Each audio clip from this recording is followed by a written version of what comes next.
Okay, let's start the webinar. Good afternoon, everyone, and welcome to this webinar dedicated to managing revenue lifecycle. Presentation from Mark Schwartz, which is from the IFSM Germany chapter, and some interesting conference some few months ago, and you will have some feedback about service revenue lifecycle. Yes, of course. Okay, Marcus, now it's your turn to take the screen. Yeah. Do you see my screen, Laurent? Yes, it's on air. You can go on. Okay, welcome everybody, and thank you, Laurent, for your introduction. What I did is I was in Amsterdam, and the purpose of this webcast today is to tell you a little bit more about the service conference and service sales, and to make more revenue in the service business. That's me, president of today.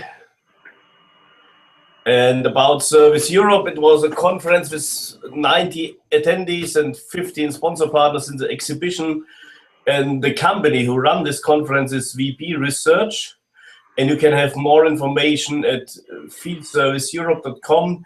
And we had the keynotes from Cisco, ABB, H. Lange, GE Healthcare, Thales, and other speakers. They were from Medtronic, Comarch, Robert Bosch Security, GE Renewable Energy, Key again, Rolls-Royce, Fleet Medics, and there were also some guys from Airbus, Metso Services, Service Source, Philips, Lighting, Volvo, and Heidelberg, Fleet Medics, and others.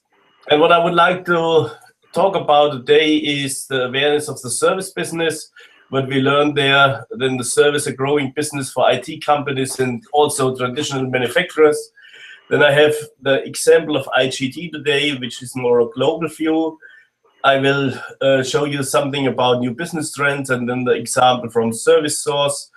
This company is responsible for service sales, service renewals, and then, yeah, it's the end of the webcast session. And what we saw there is 90% of all of the service managers saying they have no voice at the top management, which is a big issue and a big problem for us in the service business. But 80% of the customers are saying they trust the service technician more than the salesperson, which is not really surprising. There's a huge potential in the relationship from tech companies to the customer, and this potential is not efficient used by the tech companies. And to be honest, I don't know why, because the outcome from a questionnaire at Field Service Europe in Amsterdam was this result. And what we also saw, that 56% of all the customers demand for quicker response time. It comes up from 52%, 47% need to improve workforce utilization, productivity. It comes up from 43% year by year. 47% need to improve service process efficiencies. It comes up from 40%, and 41% customer demand for improved asset availability, up from 35%. And if you look to the awareness of the service business again, then 64% develop improved metrics or KPIs to measure field service performance. 49% invest in mobile tools to support field technicians, and 34% they improve planning and forecasting with respect to field operations, and only 27% provide enterprise-wide access to important field collected data. 27% they provide additional training to field service technicians and dispatchers, and 24% they automate existing manual field service processes and activities. And if you look to a global view or overview, the North America high-tech firms with main focus in the IT and telecommunication markets, they have Cisco, they have IBM, they have HP, and software develops up to everything. Software and services are the primary business focus. Service is very often cost-driven, and they do it offshore in India or in East Europe to save costs. And the focus lies on outcomes and the result business models. The product is less and less important. examples, cloud business like Salesforce.com. We have more and more cloud companies, Google, etc. In China, what we see here is cost-oriented production, emerging market with huge potential for growth. Price and growth are the dominating factors, and it's difficult to sell services in Asia. The additional value is mostly not recognized. And what we see in Europe is highly sophisticated traditional industries. We see this in the car manufacturing industry, we see this at Siemens, we see this at General Electric, with steadily increasing IT and software components, and software is more and more important also for these traditional industries, and the high-tech engineering with highly sophisticated products and high customer satisfaction. This is their need, and huge hidden potential for service business is there, but still not in focus. And the big focus establishing manufacturing in Europe, as well as in the future. What we see here is Internet of Things, and especially in Germany, it's Industry 4.0. This is a big new trend, and in all of these markets, it's necessary to optimize business models and to set up a sophisticated business for your customer. For example, for the service business, to understand the existing service business, make the business scalable and industrialize the service business, and to set up a highly profitable service business and additional service businesses. And what we do at CFSMI in total is European Leading Industry Association. We have a lot of content for business research, changing business models and increasing existing business opportunities. Our experiences, more than 30 years experience in business, product and service competence, a lot of content in industry, and we have a lot of best practices. What we did is more than 800 conferences in the past, and what we can do is to help to increase your revenue now using existing opportunities, risk management, and we can look to new business models, include the industry look, what is the business for the future, and use the chances to implement new revenue streams. And what we also can do is implementation of Internet of Things and Industry 4.0. Service is a growing business for IT companies and traditional manufacturers. And if we look just to the figures, what we see is we have a higher growth in the service business from 2013 to 2014. We had a growth more than 2%, and in the traditional manufacturing only 0.4%. And from 2014 to 2015, we have a growth up to 8%. And on the right side, what you see is the profit margin in the service business. The profit margin is good. It's higher than the product margin. The service margin is higher than the product margin, and we see a big growth in the service business, and a big chance because service becomes increasingly important as a revenue and added value factor. And there is a big potential to make more revenues with customers. Sorry.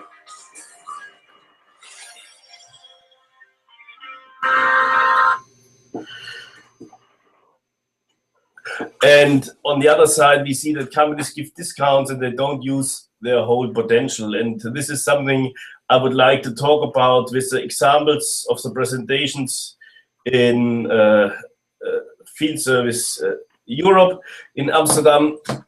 But this source is European, from the European Service Institute. We got the data from the European Service Institute. What we know from our research is, and there is a paradox, if you look to the view of traditional IT companies and the view of the business of traditional manufacturers, what IT companies believe, they believe software eats everything, and the next trend is service eats everything. We see this at the cloud business, and only IT companies are able to manage the complexity and the customer relationship. The business in the future is in the cloud, what they think, and outsourcing will be the future. And what traditional manufacturers need is they still need world-class products. You cannot put up these world-class products into the cloud, and world-class connection to the customer, cover their own business, and win-win situation with the customers, and more outcome, more profitable revenue, and you cannot put machines into the cloud.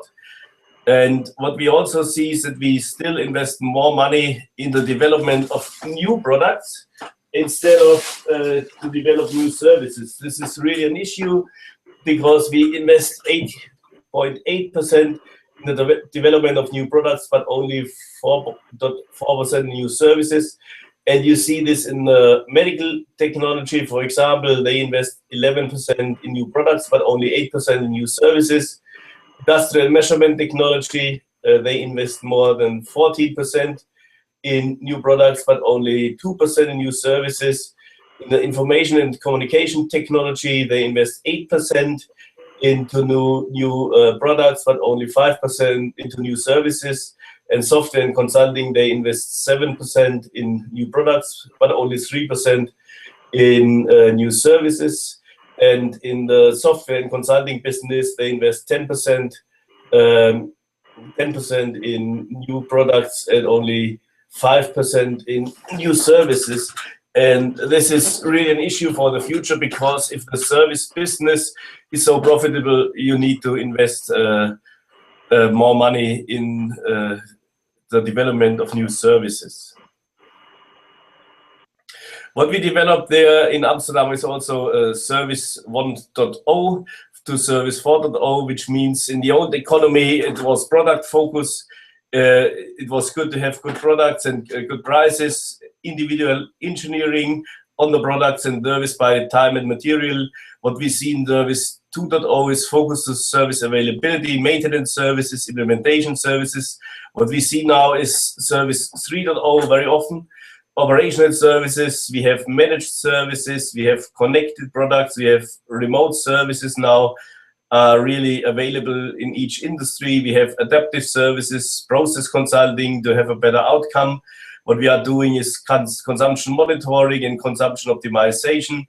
And we have also configuration services and multi-vendor services. But the goal and what we see in US is really Service 4.0 oriented on business results and oriented on outsourcing. It's fully automated, service bundled with products and hybrid services. And what we do have is cloud offerings there. What we also see is the risk of changing business models, because our revenue is decreasing and the costs are increasing, and this brings the companies into a problem, because if they pay per outcome or pay per use, then they pay later and they don't pay front up. And this is a journey to come from Service 1.0 and Service 2.0 to Service 3.0 and Service 4.0. And this is something which is very interesting, because some people from big companies, they are saying we cannot stop our business. We must report our figures each quarter, and it's not possible to do this not. And this is really a big issue, because they need the profitable every time, every quarter. And what we see, there is a big journey, and there are big issues from Service 1.0 to Service 4.0. Now I will move to the example IGD.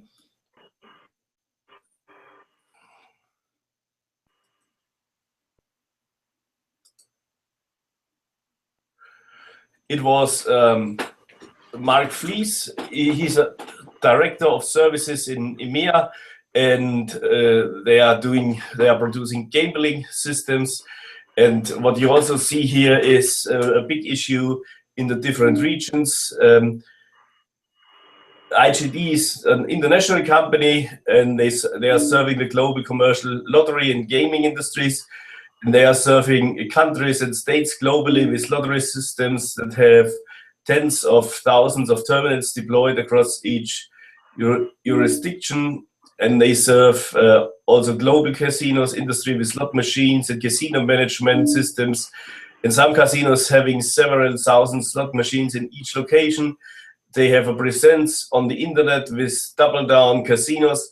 The technology involved are intensively network infrastructure dependent, and the revenues produced inside the lotteries and casinos are heavily monitored by government and gaming regulators to minimize fraud and maximize tax income. Outages can have direct revenue loss potential, making response and resolution mission critical. And what they are doing in Mark, yes, and why, and what are the expectations. What you can see on the next slides are in the different locations in the different countries, and different. It's different to Europe. If you look to US, if you look to Asia, it's totally different. And tailoring your service offerings to each unique region, it's assumed we all know that our customers in Italy have different expectations than our customers in Iceland, for example, or Kenya. However, it would like to content, it is actually the customer's business that is more of an influencer of their service needs than their physical location. And your service offerings tailored to the demands of each set of customers' business region. It is different, as I said before, in each of these regions. And what they need is special provisions for different regions. IDD casino business has a completely separate business unit devoted to tribal gaming, which tailors the product and service set to the special needs if the American Indian community across North America and Canada. Pricing of the service products reflects the underlying price of delivering that service in that region. They have developed a cloud offering of a traditional on-property product that allows them to penetrate a market in the UK and Latin America that was not open to us. And what's also is the products was developed specifically because we were not able to enter this market with a traditional premises product run by the casinos, and the regulatory framework in the UK limits a casino to 20 slot machines, so staffing these is an issue. Staff head count goes towards dealers, croupiers, but not IT staff. And they have also developed a managed service offering. They piloted this in the UK that has been so successful that a recent show, the pilot customer talked about it amongst the user forum, and have now had Latin America and other regions come to us to provide that service for them. And this speaks to what was mentioned in other presentations here. They just want to run their business and leave the operations and complexities to them. And what they need, indeed, make special provisions for different regions.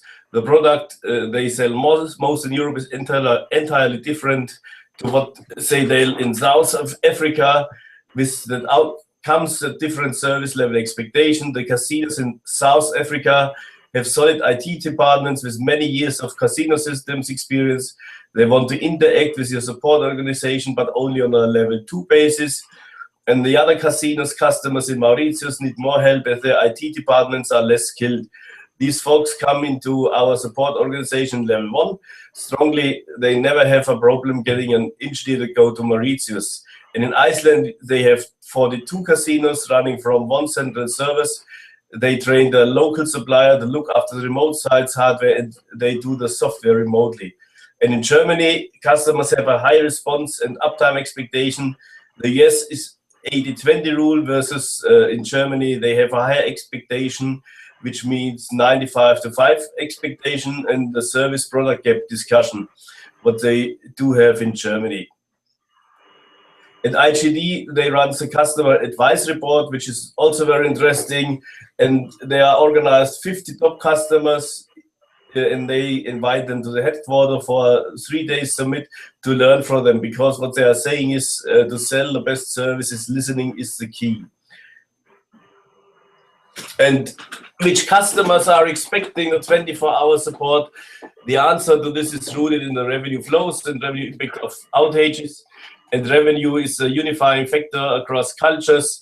Lotteries expect extremely high uptime numbers on the core lottery because they need to earn money. And lottery system, yet an individual terminal at the local news agency may only need NBD response, as often have several terminals. And large casinos open 24 multiplied by 7, and they need extremely high response times. And small non-24 hours casinos will work with us during their opening hours, and support is delivered using a 3-tiered approach: global versus regional versus local. They have different service needs from different regions. And the customers prefer to be contacted via phone, email, chat, and text. global versus regional versus local expectations, and the severity of the issue drive the communication method. At IGD, they have the phone is still the core preferred method when it's severity one issue. Often they are managing the service in lottery, so we are here already on the core issues before the customers even knows there is a problem. And what they use is secure link to log in via VPN remotely to support initially, and then dispatch specialists when they cannot resolve remotely. And this was the gaming industry, and we had some questions there because the core meaning was, okay, it's different if you look to the gaming industry, if you look to other industries, but everybody said, okay, we have in different regions, in different locations, we have different service needs. So let me jump back to the, but what I also would like. Take a topic. Button? Let's poll just to know with our participants if service revenue generation is the key subject for them. So there is a poll which should be appearing on your screen. So please just answer yes or no. Is service generation a subject of interest for your company within the next few months? Yes, service revenue generation is the most important thing for them. So, okay, so you can go on, Marcus. Thank you. What I also would like to talk about are new business trends. And if you look, what they also say is everything in the future is connected, and the discussion about connected products is everywhere. And we have more than 90% of the participants, they are saying the future are connected products, and with connected products, there are new business opportunities for traditional business, also the chance service business, they have more service revenues, they have opportunities for higher customer satisfaction and higher customer loyalty, the opportunities to develop new profitable products and services, and also the opportunities to earn more money. And these connected products, there are also challenges. Raising the service business, this can be also a cost problem. They have more and more service cases. They have a higher complexity in the service business. They need to set up a well-working remote service business, and they have to set up a connected field service. They need to changing the pricing models. They have security issues with connected products. And what they also have is legal issues. Who is the owner of the data? Because if you measure this for your customer, and if you would like to help the customer, what are the best data and with which data you can help them better, this is a big issue. And trends of new business models, the biggest fields of actions are added value through additional services. They need higher productivity. They have issues with data security. They need higher availability. But reduction of spare parts costs is not so important, and increased revenue for spare parts it's also not so important, and less waste is also really not important. But the future services are managed services. It is consumption monitoring. It is services to optimize use of systems. This means adaptive services to offer the customers adaptive services, and they have hybrid services bundled with the product and outsourcing of the entire system. And there is really a need of action, especially in the provision of additional services. They have a special emphasis regarding the development of new services. It's partly based on operating data of customer facilities. In the future, especially managed services, consumption monitoring, and services for system optimization are seen as crucial. And what we see here is what we developed is a platform for Service 4.0. The Fraunhofer here in Germany has developed the Industry 4.0, Industry 4.0 platform, which means Internet of Things, to help the customers to set up Internet of Services, which means smart mobility, which means smart products, smart logistics, smart buildings, smart grids, and what they also are, they are developing a smart factory, and this leads us to Internet of Things and Internet of Services. And what I also do have today here is an example from Service Source. They were one of the sponsoring partners in Field Service Europe.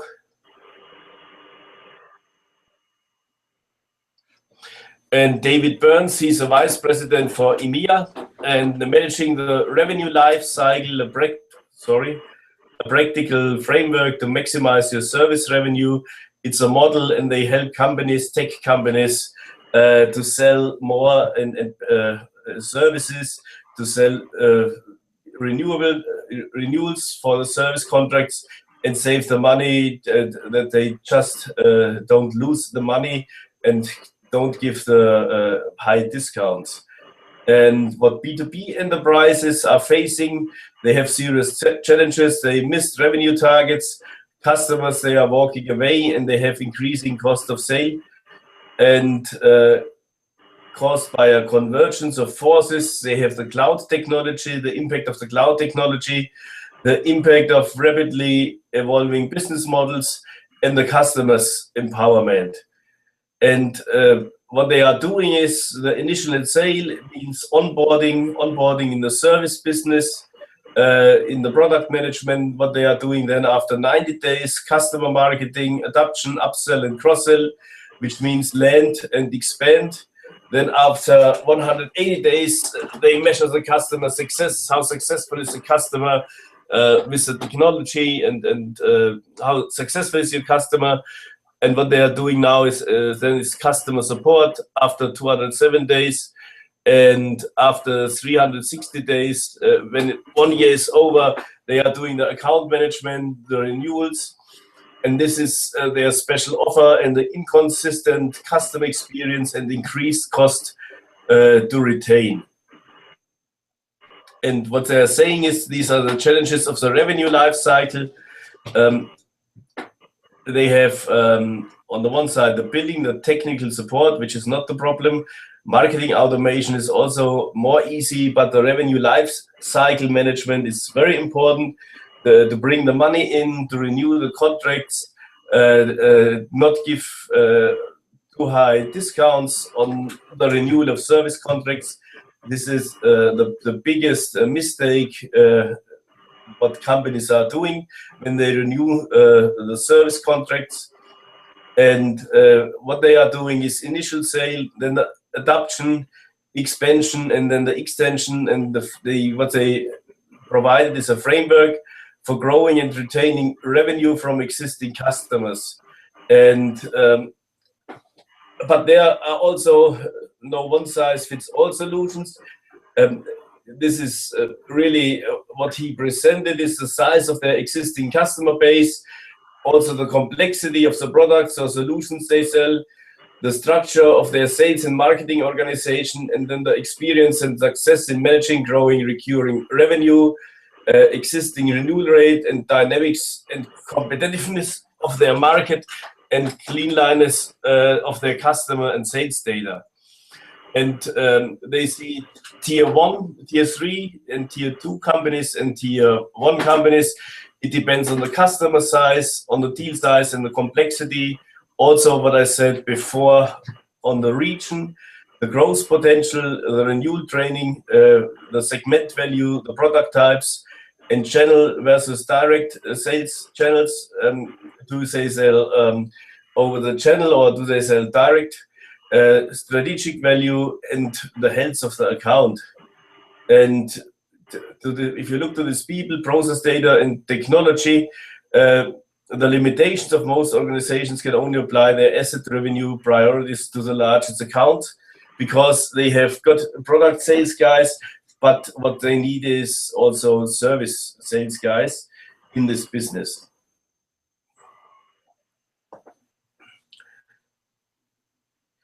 So what they are doing is asset-based revenue streams connected to service.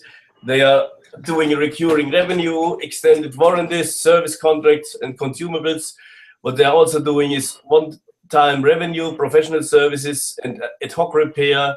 They sell spare parts and technology refreshes, and also enterprise revenues, which means enterprise agreements, multi-vendor services, rental-based and consumption-based services. And the revenue life cycle for each of these streams is distinct and requires a corresponding revenue life cycle management solution. And they have best practices, they have processes, and what they are saying is they have the right KPIs to do this job in to make more money in service business, to do the right renewing, and all of this kind of stuff.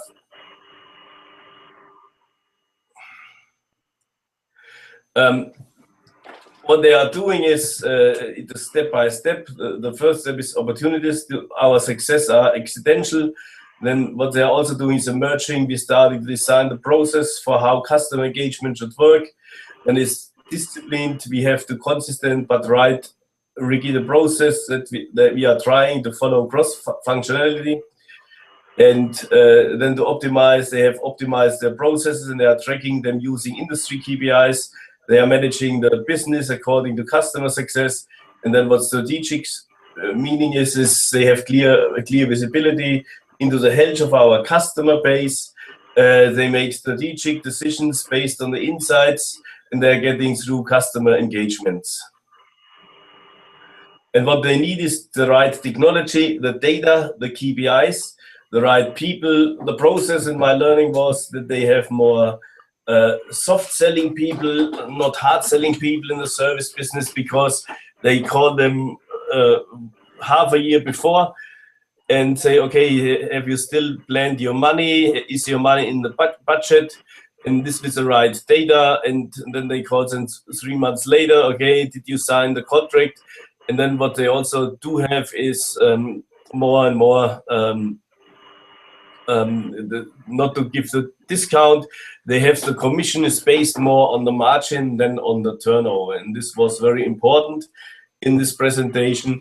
And they are working with Salesforce.com and they import the data from their customer and then they sell to the cross and upselling as well as the renewals for the service contracts. And their maturity model is on the first step opportunistic, no single point of accountability in the processes, unclear goals and undefined processes. What they find in the merging is manual processes and based on tribal knowledge. Discipline means standardized but right processes that don't adapt to customers, and optimizes technology enabled with increasing automation. It's data-driven and strategic is smart skills, as I said before, matching between peoples and roles, not hard selling, more soft selling, and on-demand KPIs drive the performance and operations, and they bring the improvements. And what they do is, in the first step, installation and implementation, they proactively contact customers. They make key milestones and they define success criteria. They have tools which support them. They do the initial setup and training, and then they have the overall escalation processes defined. In the warranty conversation is retention, identify and engage at-risk customers, win back and decrease install base under active services. What they are doing is migrate customers with expired warranty contracts to extend coverage. They optimize utilization through consumables and ancillary products, and they identify technology refresh opportunities. Then they do the renewals, identify buyers, determine the base to close, and 90 days prior to contract expiration. They have standardized processes with forecasting, which means, okay, which turnover can you expect? And what they're doing is collaborate with field service and field service teams. And then the expansion is increase service levels and cross-sell and upsell additional services and assets. What they are doing is managing assets from other manufacturers. They are working with time and materials also. They generate new sales leads to replace assets approaching end of life, and they do the technology refresh. And this brings them to the initial sale, adoption, expansion, and extension with this 5-step model, as I explained before. They did some research, and in 2015, revenue lifecycle maturity model study, and they conducted a study of the relative maturity levels of B2B companies in their efforts to address their revenue life cycle, and the study surveyed companies in their relative maturity for each area of the revenue life cycle. And the study did not ask companies to segment performance by business unit or customer segments. And the study looked at 25 global B2B companies in the software as a service, technology, and life science industry, including. They represented 140 billion of global software revenue and 10 of top 15 global software companies. And the outcome of this study is level 1 opportunistic is score 0 to 100, and lagging companies score 22. They have in level 3 average score 61, and in level 4, which means optimized, leading companies score 72, which was the outcome of this study. And now it's some mathematics. What they are doing is they calculate this this renewal, and the study showed positive correlations between renew life cycle maturity and renewal date. And if you are doing this before and earlier, then it's just better. I will provide you with all these slides after this WebEx, and what you see here is you're faster and you're earlier in contact with your customer, though more success do you have.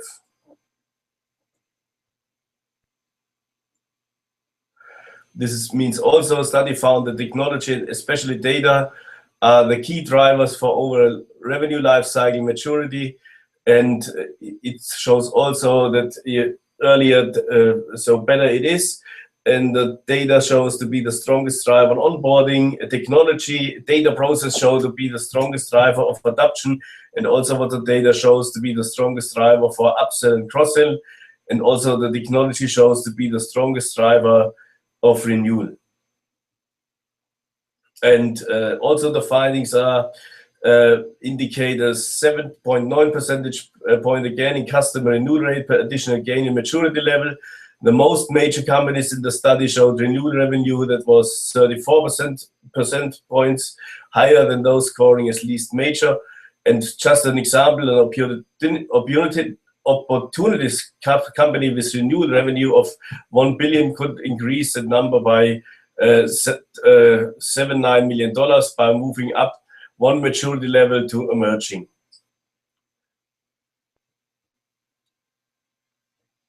And the three keys to increase revenue and retention was look at the whole revenue life cycle picture, which means lagging companies focus primarily on just selling activities like renewals and upsell, but leading companies address both selling activities and customer success activities like onboarding and adoption, which is very important to do the onboarding and to do the adoption.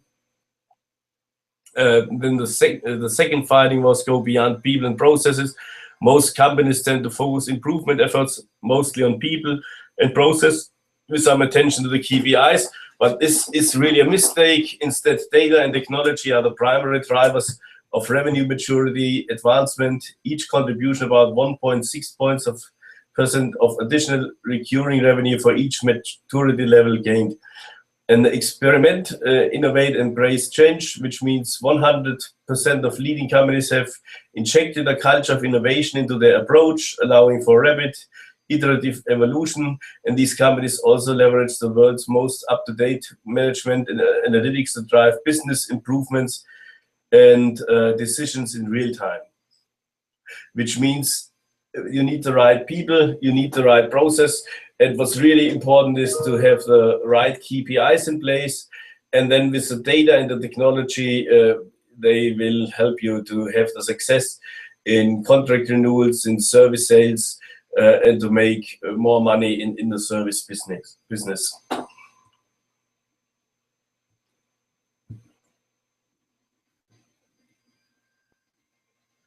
So one moment.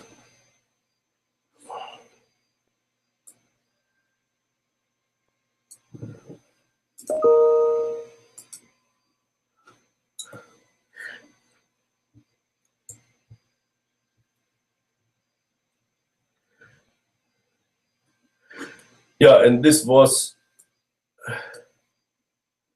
what we had for today with these two examples. If you have any questions, please write me an email, or Laurent or I will send you the whole presentations from Amsterdam. And what we had there, it was a lot of more presentations, but if you have any questions to the presentations, or yeah, what's really was the situation in Amsterdam, yeah, please send me an email and I will answer to your email. Okay, thank you, Marcus, for that presentation. And so just a short view of the results of the poll. So you were showing that 2/3 of you are looking for some, well, for 2/3 of you, the subject is of interest for your company for the next few months, and only a third, the question is not yet a subject. So thank you for the answer. And now we can have some few questions. You need to click on the red hand right side of your screen if you want to talk, or you can send a question through the chat. There's the chat area. You can just type your question and we can answer. I can give you some few seconds for those who want to ask a question.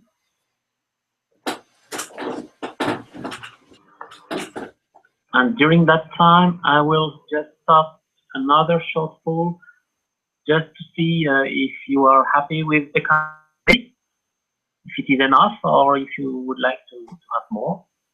Please just answer that poll.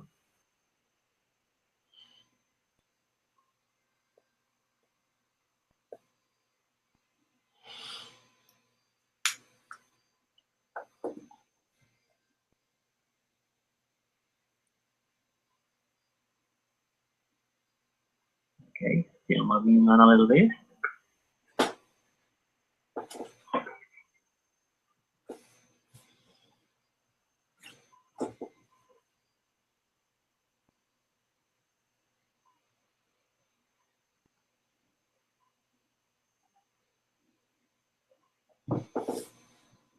Okay, I think the poll now is ended.